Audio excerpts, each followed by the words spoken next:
Okay, so yeah, let me begin by thanking the organisers, and it's great to be here. So thanks very much for the invitation. My name's Tim Hobson. I'm from the Alan Turing Institute in London, and this talk is about a project that we've called Trustchain, which is all it's an approach to a trustworthy approach to decentralized public key infrastructure. So just to briefly introduce the team of developers and maintainers on the project at the moment. Apart from myself, there's Pam, who's in the audience, I think, today, and Sam, who prefers to keep his biometrics offline. So that's why I've left his photo out. But this project originated from a much bigger team and part of an ongoing project at the Alan Turing Institute, led by Carsten Maple and John Crowcroft. And this is a project that's looking into trustworthy digital identity and trustworthy digital infrastructure. So it really came out of that bigger project. So I'll start by explaining the design goals, and I think a lot of what I'm going to say will hopefully resonate and be sort of very familiar to the Trust over IP community.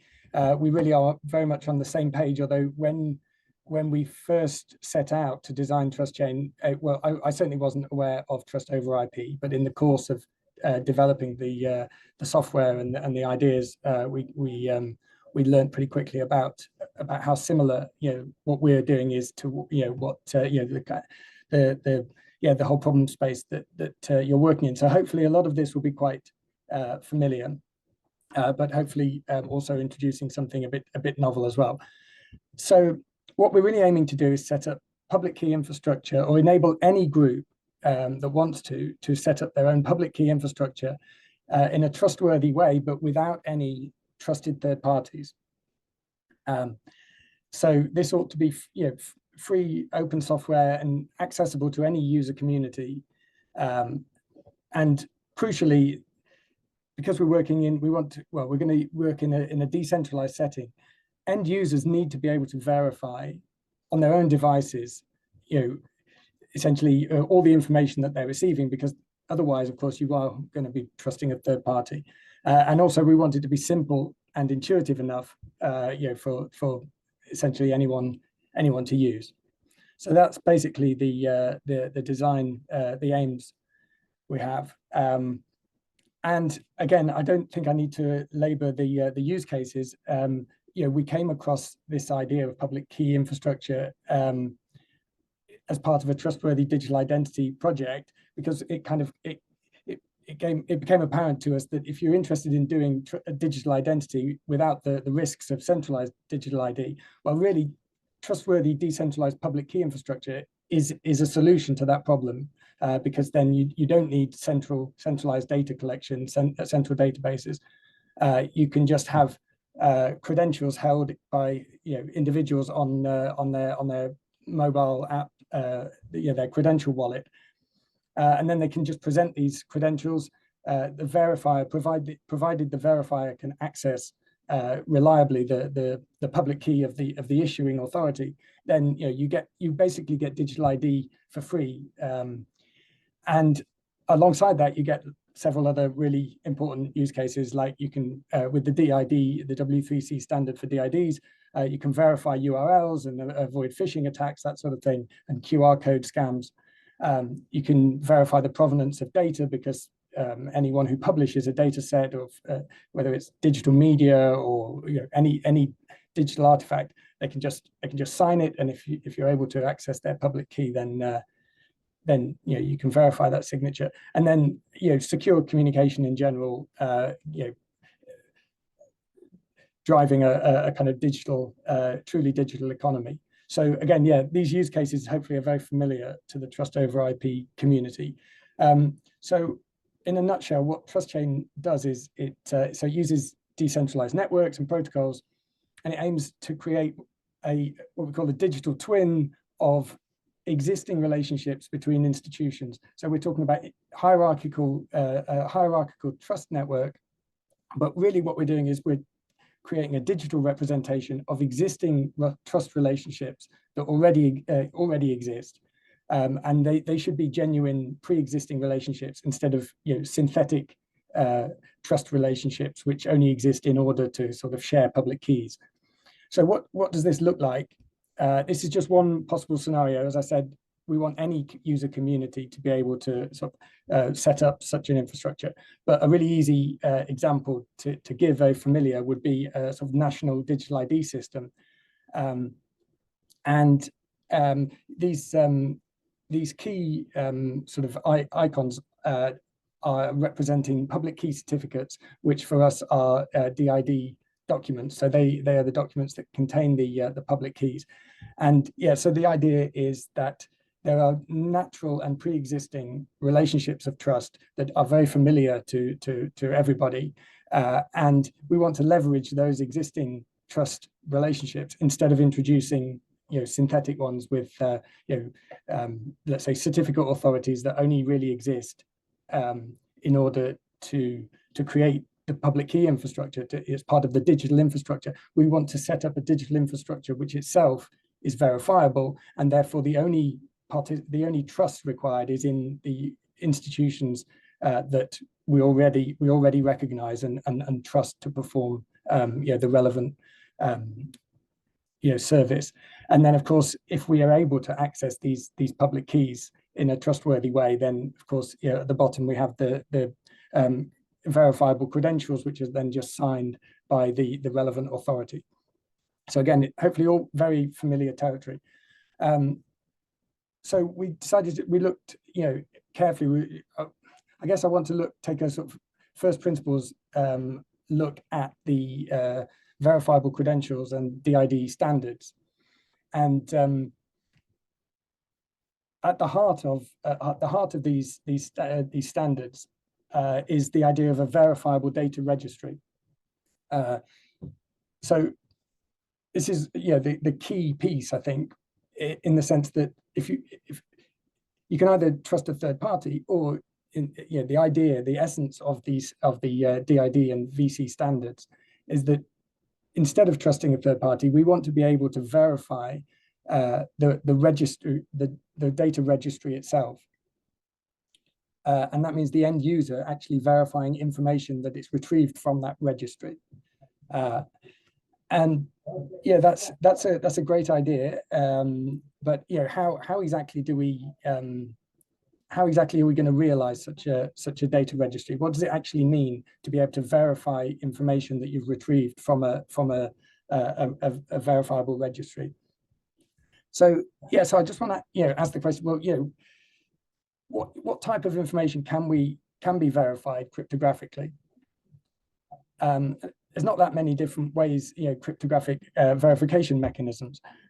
So the first obvious one is digital signatures. We can verify a digital signature, and that's the whole reason for setting up a public key infrastructure in the first place, is in order to be able to then verify the signatures of credential issuers and such. But in a hierarchical, in a hierarchical setting, digital signatures alone are not going to be enough to support a decentralized public key infrastructure, because of course there's a chicken and egg problem. Every digital signature requires knowledge of the public key in order to verify it. So digital signatures are going to be a necessary ingredient, but they're not on their own. They're not sufficient. Hopefully that's uncontroversial. Another type of data that we can verify is the output of a cryptographic hash function. So it's a hash digest. And again, these are ubiquitous. They're used whenever you verify a digital signature, you're actually verifying the hash of the content. And also they're used on data registries like the IPFS, decentralized distributed files system. So hash digests are interesting because we can verify that data hasn't changed since it was placed on the data registry. So it gives us a way to check for immutability. But again, in a decentralized setting, immutability alone is not going to be sufficient because well, anyone could have put the data there in the first place. We've still got this, what's sometimes referred to as the oracle problem. So we need some kind of oracle to be able to confirm that the data was correct when it was placed on the data registry in the first place. So just being able to verify that it hasn't changed since it was published, that alone is not going to be sufficient. And then there's a third type of information that nowadays we can verify cryptographically, and that's we can verify timestamps. And the reason we can do that is because of the proof of work mechanism employed by notably like Bitcoin and other proof of work based peer-to-peer networks.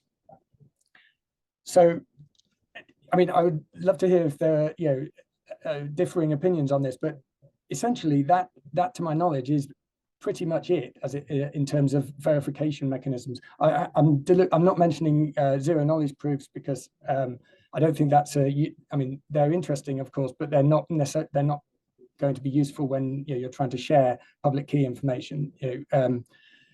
So really, the only three mechanisms that I'm aware of are these here. And since we've established the first two alone are not going to be sufficient, really by a process of elimination, we're obliged to consider timestamping. So that's what we're going to do. I just want to kind of drill down a little bit more into that and be very explicit about how timestamping is used in Trustchain. So we want to verify that the public keys that we receive when we resolve a DID document, we want to verify that they were published on a particular date. Again, hopefully this is quite familiar to anyone who knows about the open timestamp system that's built on top of Bitcoin. This is basically using the same mechanism. So what we're assuming we have a DID, a decentralized identifier, and we've used it to resolve the DID document containing public keys and URL service endpoints. And we're using the ION DID method here. The Trustchain basically wraps around an ION node. That's the identity overlay network. And what ION does is it publishes its data, it writes it into IPFS, and then it also it then publishes the hash of the core index file that gets published in a Bitcoin transaction. So how does this enable us to actually verify that the keys, this DID document was indeed published on a certain date? Well, what we actually do is we resolve the DID document, and we then look inside it. We take the bytes of data that make up the public keys and the service endpoints, and we verify that they are contained in this first file, the ION chunk file. We check that those bytes are actually contained in that file in the appropriate place, and then we hash the file, and we obtain the ID, the IPFS content ID, which is the address of that file on IPFS. And then we essentially do a similar process 2 more times. We take that CID, that hash, we check that it's contained inside the next file, which is called a provisional index file, and then we hash that.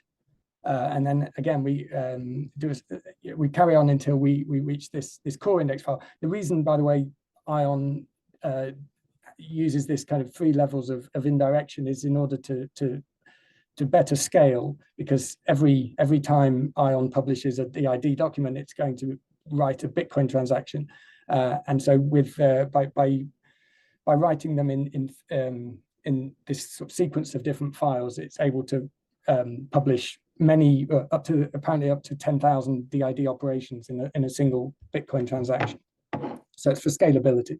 But essentially, what we're doing is we're just verifying that these these public keys and endpoints, that there is a commitment, a hash essentially, a commitment to that information which is published then in a Bitcoin transaction, and then we can verify that that Bitcoin transaction is in a certain Bitcoin block via a Merkle proof. And then what we end up with is the block header, the Bitcoin block header, which contains a timestamp, and it also contains the commitment to through this chain of hashing, commitment to those public keys and endpoints. And then so each ion node, each Trustchain node will contain a Bitcoin node, at least a light Bitcoin node, which contains the sequence of block headers, and so you can actually verify that the final hash that you arrive at, the proof of work hash, you can verify that is a genuine hash inside the Bitcoin blockchain chain of headers, and it's just infeasible to reorganize that chain and edit that information post hoc, just because the hash rate that the peer-to-peer Bitcoin network generates is just it's infeasible to actually to go back and edit the history of the chain. And so basically we can verify cryptographically that these public keys and these service endpoints, the content of the DID document, were indeed published on a given date in the past. And so we're going to use that in order to share our what we call our root DID. So what we're going to assume for a moment that the root DID has a timestamp which is known to all users in the network, in the community that's using this system. So if everybody knows the date on which that information was originally published, then they can verify by the mechanism I just described. They can verify that they are indeed looking at the genuine root DID, and they have the genuine root public keys, simply by verifying the timestamp on that DID document. And then they know they're on the correct network, and nobody can spoof or nobody can pass off an alternative DID or set of keys in place of the genuine root, because, well, as I said, it's infeasible to go back and rewrite the history of the chain. And then as soon as you've got a root DID, we can then use, again, a familiar idea of creating a chain of public key certificates. We call these downstream DIDs. So the root entity, in this case, just for the sake of an example, we're assuming this is the central government entity is the root, and then they would sign the public keys associated with each government department, for example, and then those departments can then sign public keys on the layer below for each credential issuing agency. So that's the basic idea. It all hinges on the idea that it's possible to share the root DID timestamp, and so this is an assumption that we make, that it should be possible, because the root, the legal entity that plays the role of the root in this network, they're obviously going to be a prominent member of that community, and so it should be possible for them to be able to share this sort of simple small piece of information, which is simply the date on which they published the root DID document, and a short confirmation code, which I'll explain properly in a moment. So for the sake of the demonstrations, when we do a demo, we sort of put these posters up and say, look, you could imagine if it were the central government who want, they could sort of publicize this root DID timestamp alongside a QR code for downloading a mobile application, and then you then just need to configure that app by entering the date, and as long as you've got the correct date, then you know that you're on the correct you're on the correct DID network. It's extremely secure, but it's also very familiar. The idea of a date is a small piece of information. It's very familiar. It's easy to remember, and everybody can understand the idea that it represents the date on which the information was published, and nobody else can go back and change that. So before I do a quick live demo, I'm going to I just want to sort of explain a bit more about the idea between downstream DIDs and upstream DIDs. So these are basically just standard DIDs and DID documents and then we write an attestation from the upstream entity, a signature basically from the upstream entity into the DID document metadata, and that's what makes it a downstream DID. And in order to issue these things, the software has a built-in challenge response protocol. So there are two steps to it. The first is a check to confirm the identity of the downstream legal entity. And remember, there's a genuine existing relationship between these two. So that first step, that identity check, deliberately uses an out-of-band channel of communication that ought to already exist. Because these are agencies within government departments that already know each other, then they certainly have ways of communicating where they can confirm each other's identity. And then there's a second step, which is to actually check the content of the downstream DID document. So that's actually verifying the public keys and the service endpoints are as expected. Inside the document metadata, there's an update commitment, and that's held. So the everything in the sort of light blue refers to the upstream entity here, and the red refers to the downstream entity. So the update commitment in the downstream DID is actually the secret, the pre-image for that commitment is held by the upstream entity. And that means that they can revoke this downstream DID unilaterally. So if they decide that they want to sever this attestation, then they can do that unilaterally, which of course is what you would want. But the downstream entity has the pre-image of the recovery commitment, so they can recover their own DID unilaterally as well. So they have this sort of sovereignty over that DID, but they can't maintain the attestation against the will of the upstream entity. So that kind of works quite nicely. Right, I'm going to do a quick demo of so apart from the sort of back-end software, which I'll demo in a moment, I want to sort of start with just the kind of user experience for a mobile user. So if you can see the sort of Android emulator on the right-hand side now. So this is what it looks like. This is what the mobile app looks like when you on the first time you use it. The DID of the wallet holder is already there at the bottom. This DID so this is a DID key. This is using the DID key method, so the public key is embedded in that DID, and this is generated by the software. When you first open the app, you're given a 12-word seed phrase, which you're supposed to write down and keep safe so that you can recover your DID if you lose your device. And then it generates this DID from that seed phrase. So I've skipped that step, but this is essentially where you're taken to, and you're kind of led to open up the settings page. And this is where there's one step you have to perform, and that's to basically enter the root DID date.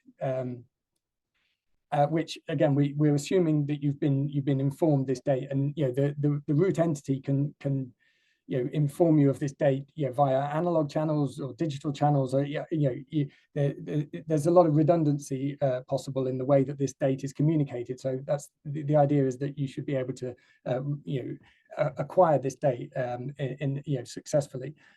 For the sake of this demo, the correct date is the 13th of October 2023. I'm going to deliberately get the wrong date initially, just to so when I enter the date, it asks for a confirmation code, and this is actually a fragment of the Bitcoin transaction ID, the hash of the Bitcoin transaction, and this just enables the software to identify the exact Bitcoin transaction that contains that was published by the ion did method when the root DID was published. So if I type in the correct confirmation code, but I gave it the wrong date, then it won't be able to it won't find a Bitcoin transaction that matches, so it will just give me an error. Similarly, if I give it the correct date now, and then I give it the wrong confirmation code, then it's going to ask me to try again. So, but if I give it the correct confirmation code, which is shared alongside the date, just a few characters is sufficient, then it will accept that because it's been able to find a unique DID that must therefore be the root in this case. So I can make that setting. One other thing maybe it's worth mentioning. You can see that, yeah. So currently the holder's DID is a DID key. There is an option to publish that via ION as well and actually use DID ION. So if I can move these controls out of the way, I'll just show how the credential wallet then works. So I should say this is a fork of a wallet developed by Spruce ID. I'll mention that properly later, but essentially what we've got is a credential wallet which is currently empty, and then we can also scan a QR code to receive a credential. So I'm going to try and demonstrate that now. I've just got this set up. This is the environment where we can emulate scanning a QR code. So the first thing you notice is that when you scan a QR code, it's able to verify that the host that is attempting to issue this credential is able to verify that URL is valid, because that URL is a service endpoint inside a DID chain, and that DID chain it can verify is valid because it can trace that chain all the way up to the root, and since we've told it the root event date, it's able to verify that whole chain. So I'm going to be able to accept that, and then add the credential to the wallet. It's a driving license, and then okay. So if I look at if I go in and look at that, it's already verified that that this is a valid credential, and I can go in and I can look at the attributes inside of it. So this is a obviously just this is just a demonstration. It's got sort of dummy data inside, but you can see the attributes inside the credential. But what's nice is we can actually look at the chain of attestations. So we can see that the issuing authority in this case was the Vehicle Licensing Agency. We're just using the UK agency as an example here. And not only that, you can see that there's an attestation on this DID. So this is the downstream DID for the Vehicle Licensing Agency, and we can see that the attestation comes from the Department for Transport, and their DID, their downstream DID, is signed by the central government root, and we can see that date has been verified. As part of the verification process.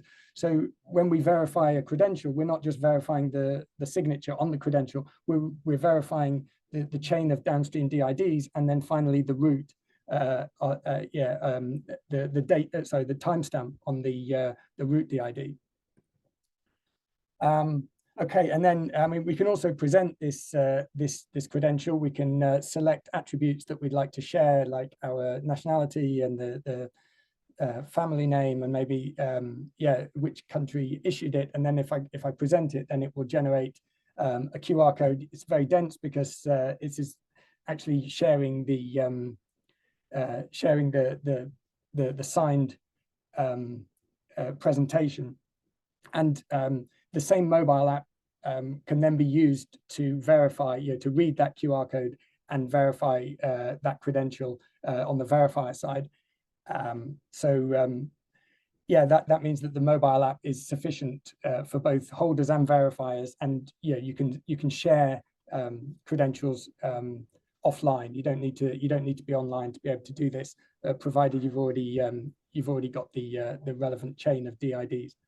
So I'll just go back to this chain, and then if I've got time, I'll just quickly show the back end in this terminal. So I've got a DID So this is the DID for the DVLA issuer.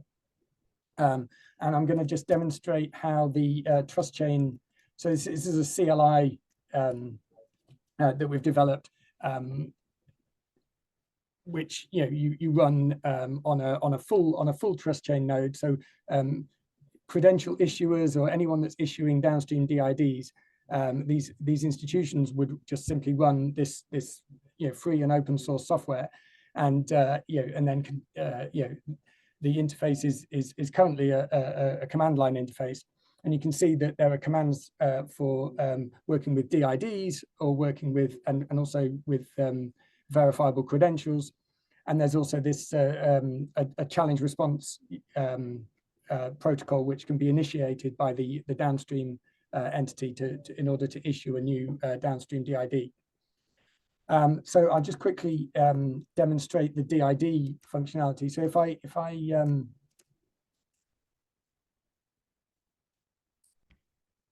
say, right, okay, so Trustchain DID, it will tell me, it will give me the options here. So let's have a go at resolving the DID that I just showed. Okay, I forgot to do that. So okay, so this is the so Trustchain basically is a DID method which wraps around the ION DID method, and this is a DID that's been resolved with the Trustchain method. You can see this is the end at the top. You can see the end of the DID document itself. You can see it's got the public key it's got service endpoint information, the credential endpoint. That's the endpoint that was used to issue the credential. And then in the document metadata, you can see that there's a proof field, and then the ID inside that is the ID of the upstream entity. So that should be the DID of the Department for Transport in this example. And so yeah, that's the attestation. The proof value is then the signature on the DID. And then just finally, I'll quickly, if I, instead of just, I mean, the idea is that, okay, I can resolve that DID. So I've got a DID, let's say I've got the identifier and I'm confident that I've got the correct string of characters for this DID, but then I don't want to have to trust the ION DID method to have faithfully returned to me the public keys associated with this DID. I mean, I'd prefer, I want to avoid any trusted third parties, including trusting the ION DID method. So how am I actually going to verify that that the public keys and the content of the DID document are correct? Well, I can verify them, and I can verify that each of these downstream DIDs has a signature from an upstream entity. And then most importantly, I can verify this tick at the top is verifying that the root DID was indeed published on the date which I have configured in the software in a similar way as I did on the mobile app at the beginning. So basically, the CLI already knows, or the full node software has been configured with the same root event date, and then I can just verify that there is a chain of signatures leading back to a DID that was published on that special date. And so, provided and I'm doing that as an end user on my end users, the end user does that on their device, whether it's the full node or the mobile device.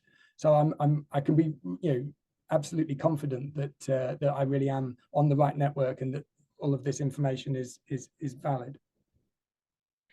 Okay, I'm gonna have to speed up, but I'll just quickly this is really just to summarize the some of the kind of the features that are some nice features about this approach.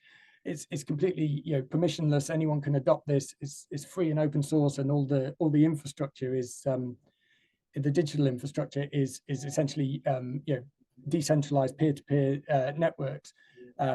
So it's very cheap to set up. Issuers need to run a full node, but it's a bit like running a Bitcoin node. It's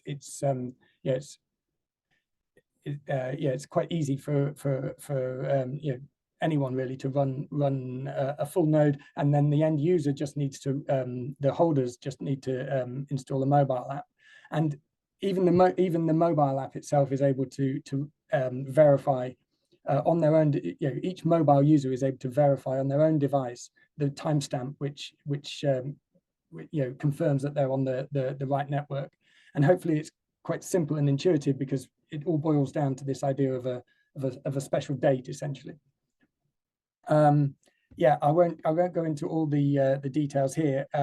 Maybe just to point out that on mobile, you don't need to run, of course, a full Bitcoin node in order to be able to verify timestamps. On mobile, there's this idea of in Bitcoin, it's called simplified payment verification, where you only need the chain of headers from each Bitcoin block. You don't need the actual transaction block.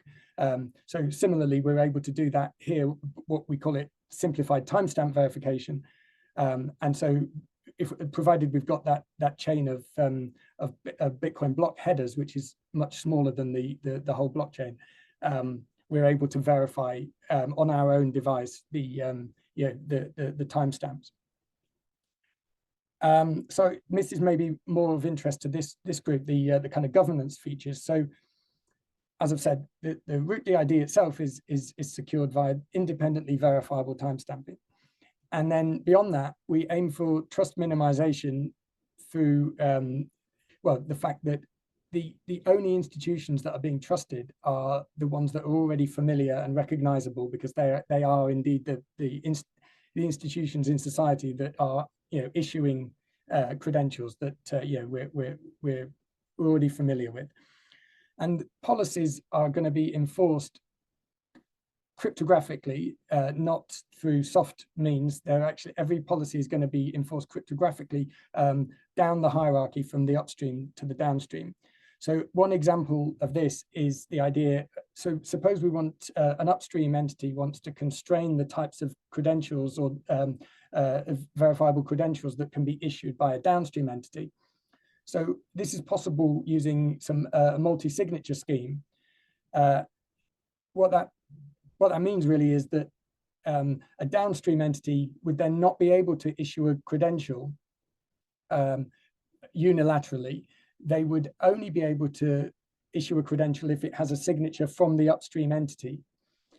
And to avoid that causing an overhead for the upstream entity, all they need to do is to expose an endpoint, an API, which checks a given credential and verifies that it meets the whatever constraints that they want to impose on the given downstream entity, and then they can then provide the signature on that credential if those constraints are met, and if the other signatory is the genuine downstream entity. So in other words, if you want to, for example, allow a bank to be able to issue credentials about credit worthiness, but maybe not about, let's say, a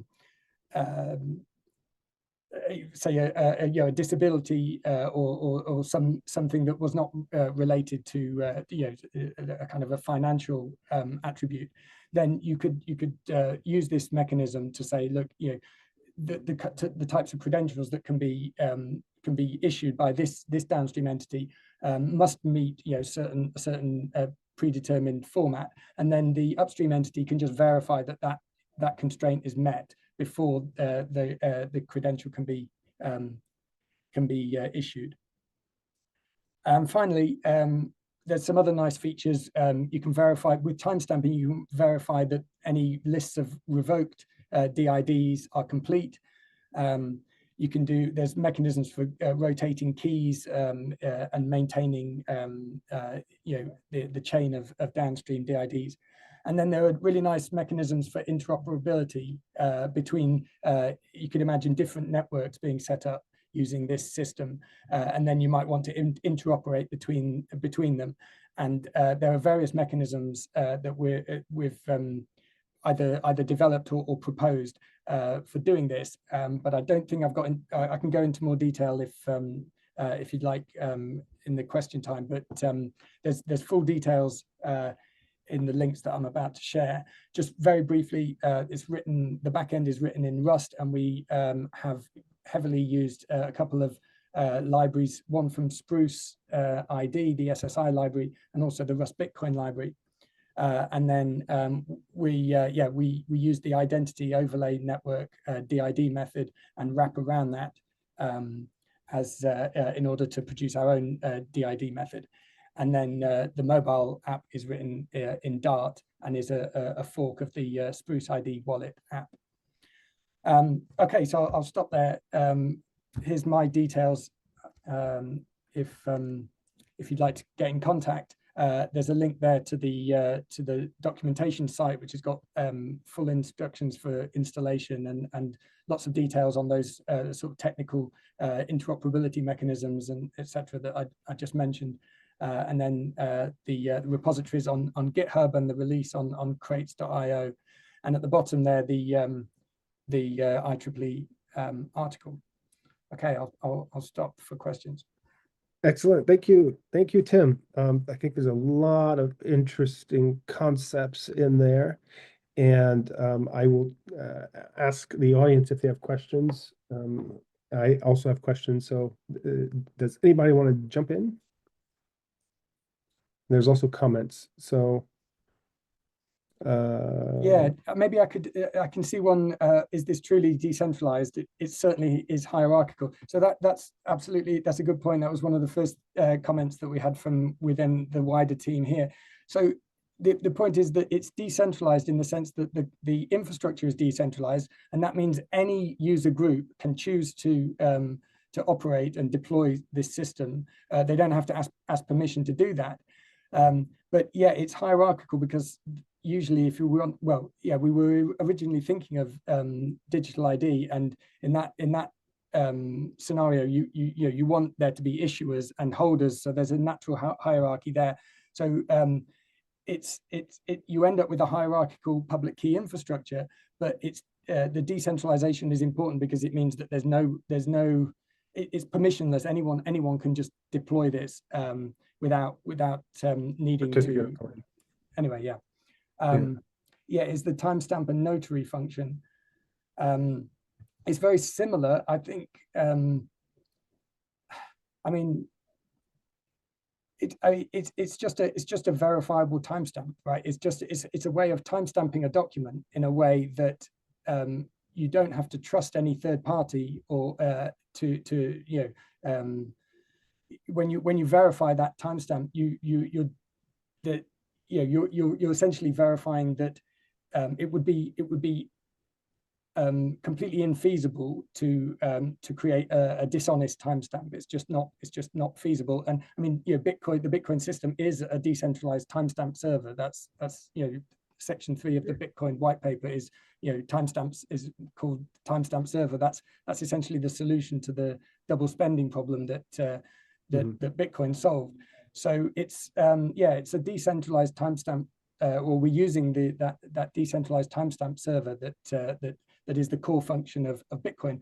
And we don't have to do any work ourselves, but all of that enormous proof of work that is being done continuously by the Bitcoin network, we're able to piggyback and leverage that and gain a lot of security from it without actually having to pay much, because each Bitcoin transaction is very cheap, and we can embed thousands of DID operations in a single Bitcoin transaction. Thanks. I mean, a lot rides on it, and in other architectures, the notary function provides that sort of assuredness around time. So it's just so thank you, Timothy. Yeah, thanks. I mean, this is it. I mean, you could have essentially it's a notary function without the notary, because we don't want to have to trust the notary, because as I said, any community should be able to deploy this. They might not be located in in one country. It's just an example. The idea of a national ID system. It could be an online community, or it could be a private company, or we don't having to rely on a particular notary would kind of break the whole model of permissionless adoption. Though if it were like a public function, the same way, it's like the idea of leveraging something that exists, right, to provide good things. If similarly, notary as a public function could fulfill similar purposes. So just as tools in designing things, it just calls it to mind. Again, thank you. Yeah, I mean, if I may, I think that's, even if you were to use a public notary or a recognized notary, I think you'd still then have the problem that you would need to know the public key of that notary. So you'd still have, they would essentially become the root of trust. And so you would still have this chicken and egg problem of not, until you've got the public key of that entity, how on earth how do you know that you're even communicating genuinely with them? So sure, I think this, so that's what's so nice about this, is that it's the timestamp is independently verifiable without requiring any prior information, such as another public key.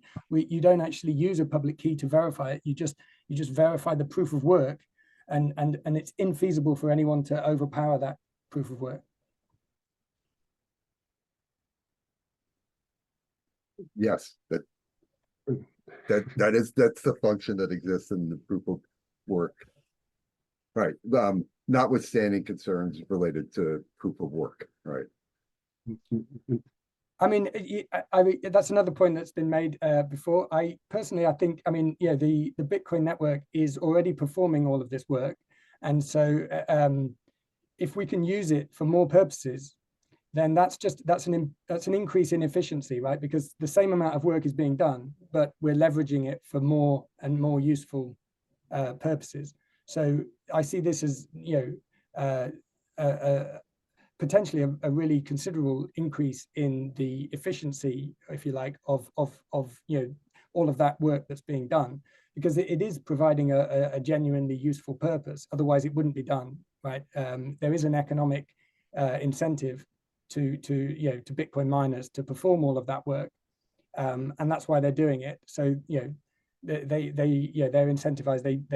They're doing it for that reason. The signal that is produced, the unforgeable signal that is produced by all that hard work, all that proof of work, is more valuable than the resources, the electricity that's being used, being consumed in order to produce that signal.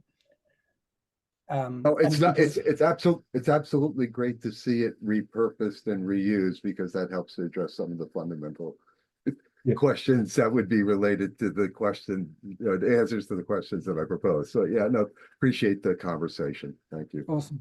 Thanks. 3 more minutes. Any other questions, or keep going through the comments? Carly? Yeah, just a quick question. Just going on from Bitcoin, but you're not tied to Bitcoin itself. Like, you could switch to another network, such as proof of stake Ethereum network now. So no, because we need proof of work. So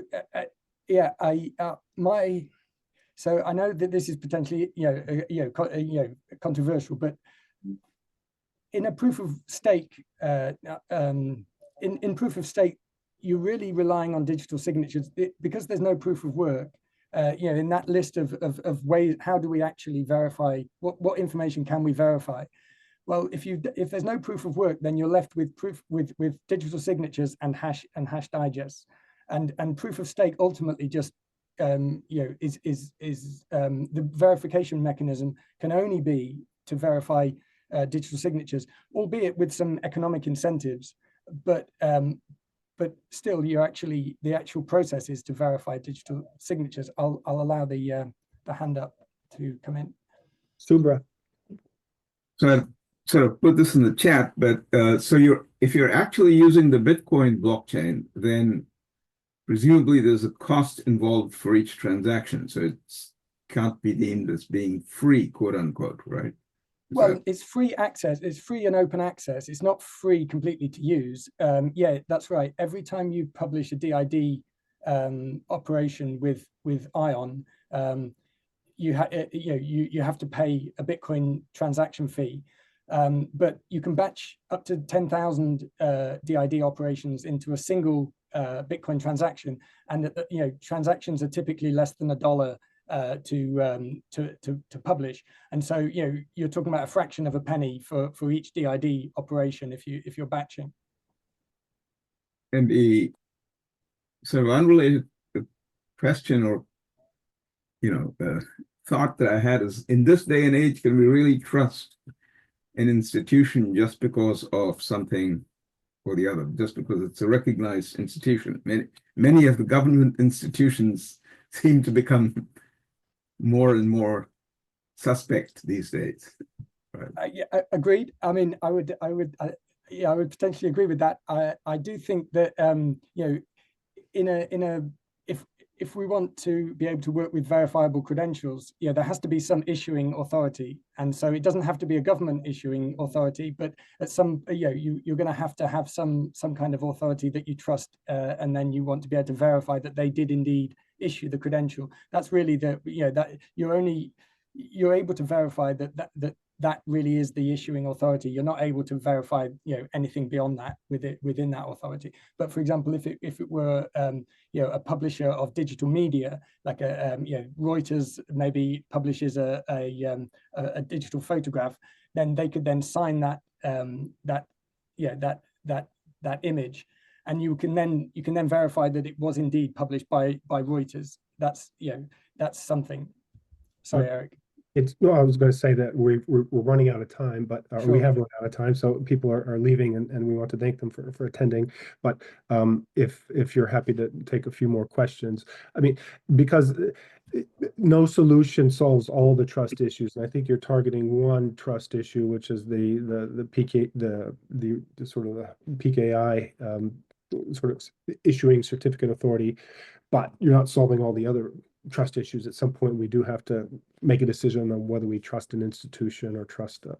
But I wanted to ask about the revocation, because I know that's always been a difficult thing in this world about revocation. And you mentioned something about the revocation. You had a diagram where they can that the upstream can revoke. Would you be able to take a couple minutes? And again, people are free to leave the meeting. And thank you for coming. But yeah, thanks everyone for joining. Yeah, certainly. I mean, would you like to see the image again? Would that help? Yeah, because what I found is there's a lot of different interesting sort of things, elements. I don't know if they're all tied back to the fact that you have to, start from the there, or are some of these elements that we can pick apart and are helpful in other contexts. But yeah, could you go through that revocation part again? Yeah, sure. Basically, the DID standard already contains the necessary ingredients for this mechanism to work. We have actually proposed a slight extension to the DID standard in order to make this idea of a downstream DID a bit more graceful, but we found a workaround to essentially end up with the DID document metadata contains these two commitments. So these are ways for updating the DID and for recovering the DID. And so it's great that those two distinct recovery, if you like, or ways of changing the DID have been sort of included in that standard, because it means that the upstream DID, the upstream entity, is able to be in possession of the update commitment. So if they want to update the DID, if they want to do an update to the downstream DID and remove their own signature, so there's the signature from the upstream entity down here, the attester's signature, and their ID, so that you can actually verify the signature by resolving the upstream DID. So if they want to make an update to this DID document and remove that attestation, they're able to do that by providing the pre-image to this update commitment. That's what gives them the right to be able to then to edit essentially or change the state of the document. But if they were the only ones that were able to do that, then that would mean that the downstream DID subject would essentially be at the mercy of the upstream entity, and that would be very much against the kind of ethos of the DID sort of standard. You really it's about self-sovereignty over your own ID. And so the downstream entity, as part of this challenge response process, these two pieces of information are kind of injected into this document metadata in the appropriate way, so that the downstream entity retains control of the recovery secret, and the upstream entity has control of the update secret. And so the downstream entity can then, using that secret, is able to recover their DID. Of course, it would no longer be a downstream DID. It would no longer have an attestation from above. So it would also be kind of a breaking of the chain of attestations. But they can do that unilaterally, and they can recover their own DID. They're kind of sovereign in that sense over their identifier. But of course, it's important that the upstream entity is able to revoke, because for whatever reason they should have the right to say, look, they no longer want to attest to this downstream. Does that make sense? Yeah, I think so. Yeah. All right. Well, thank you very much, and I think maybe we'll call it a day there, unless there's other questions or. Thank you very much. Thanks, John. Thanks, everyone. Good to see you. And thanks, Pam, and thanks, Tim. And we will we'll let you know when the recording is available. Awesome. Thanks, Eric. Okay. Thank All right. you. Bye. Thanks, Carly. Thanks, Carly. Bye-bye.